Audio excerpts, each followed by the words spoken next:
Eskom is in the process of recovering money illegally paid out during the height of state capture. The power utility is heading to court to institute liquidation proceedings against Trillian Management Consulting and Trillian Capital Partners. Eskom paid Trillian entities about 600 million rand. And for more on this, we speak to Sikonati Manjanja, the spokesperson for the utility. Mr. Manjanja, thank you very much for your time. Tell us about the efforts to recover these monies. Where is the process now? Morning, Mr. Mngame. Good morning, ENCA. The amount told is 600 million rands that was paid in 2016 out to Trillian. It is part of that 1.6 billion rand that was paid, two-thirds of which was paid to McKinsey. Which has now, McKinsey has paid back 1 billion rand. The process now is at the Gauteng North High Court, where we will make a bid and liquidate the company and get what we can out of the process. Remind us of the individual directors of these companies, because we're talking about Trillian Management Consulting and Trillian Capital Partners. Who were the people at the center of these two companies? Amongst the most prominent employee or director of and shareholder indeed of Trillian was Mr. Eric Wood. We of course know that the majority of shares, although he was not a director, was owned by Salim Essa, who is now publicly known as a friend of the Gupta family. And where are these individuals? Because for some time, we know that they have been said to be out of the country, and I think Dubai has been the destination that was bandied about in as far as their whereabouts. I may not be able to pinpoint their location. At this point, that's not important to the process. What is important is to recover the monies that were paid out to the company. And is there any indication that they are going to pay back those monies, or are they being, belligerent?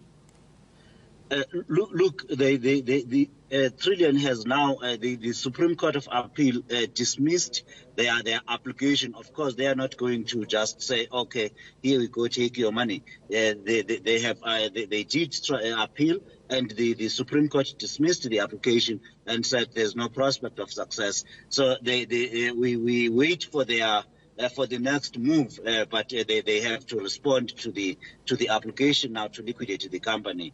Historically, you would expect that they won't just roll over and say, okay, here's your money.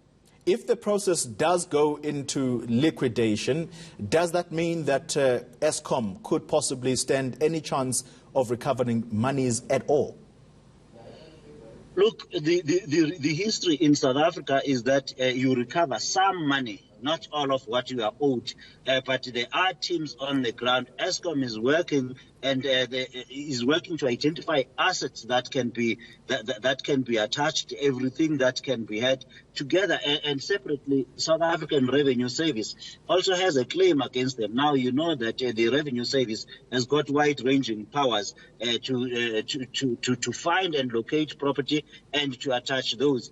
Eskom is working together with the Revenue Service to find what assets it can and indeed do the right thing by the people of South Africa. Yeah. Look, on this, it's a positive development that Eskom is actively trying to recover these monies, as the President has been saying for the last couple of months, that those monies must be brought back into the country. On another positive development, we've not seen load shedding, at least for a week now, despite the rains. Why do you think that is?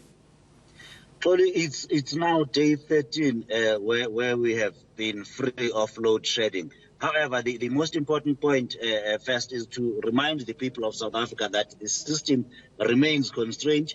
We may have load shedding at any day. What we have had now, our teams, engineers on the field, on the plant, working very hard to restore these aging machines. We again need to remind the people of South Africa that Eskom's infrastructure is quite old. 80% of it is over 40 years of age. These are the power stations that we rely on for electricity. So they are quite unreliable and unpredictable at this point. We remind the people to always be aware of that.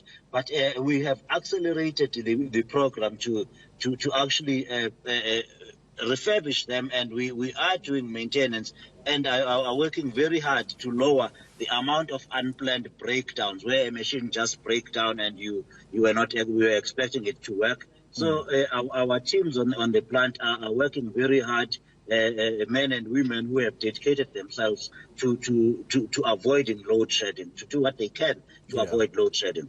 Just talking about the acceleration of the process, Mr. Manjanja, the President speaking on Tuesday to journalists, he mentioned that it would be something that he would back the sale of old coal power stations to people who are interested in the private sector. Just how much of an interest is there in the private sector to try and buy up these power stations? Because this will be part and parcel of the decommissioning of these power stations.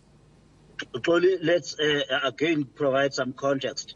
The President was talking about power stations that have reached the end of their life and that have to be decommissioned, meaning they are now not able to generate electricity.